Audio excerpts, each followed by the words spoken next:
eBook. An eBook is a publication in digital form, a computer file that contains the text and maybe also the illustrations of a book, an article, or another piece of written work. The magic of the eBook is that it can be read on a computer, an iPod, an iPad, even on a smartphone such as a BlackBerry or an iPhone.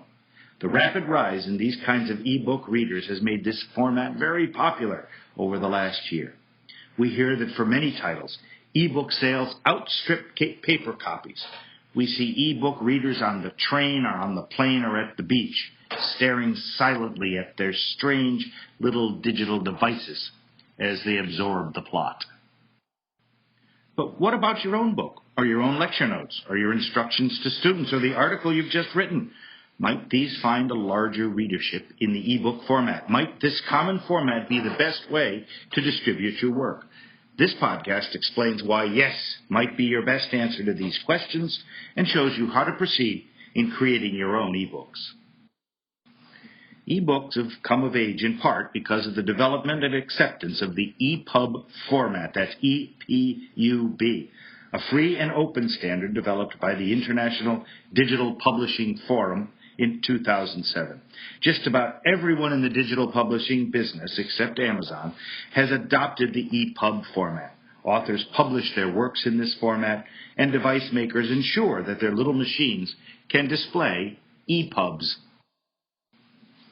So, why should I publish in the EPUB format? Well, it's the easiest and most reliable way for your works to be widely distributed and widely readable, with full copyright protection if you want it. The files are sufficiently tiny and easy to send over the internet, post on a website, or attach to an email.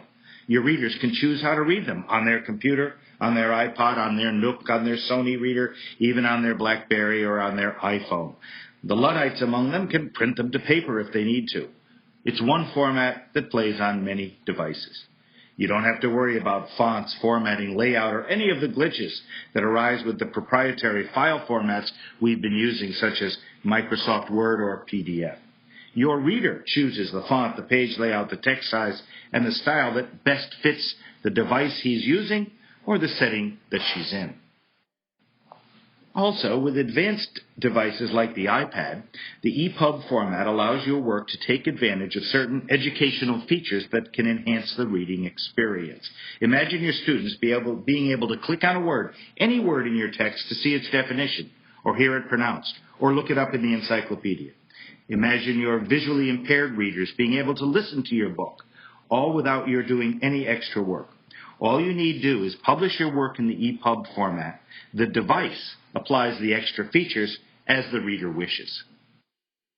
So, how do I create these kinds of ebooks? Well, first, write something worth publishing. Write it in any word processor you want, but don't do any formatting. Use only plain text.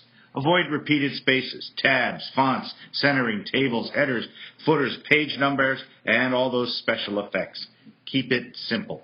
On Windows, use Notepad. On Macintosh, use TextEdit or Manual for the device.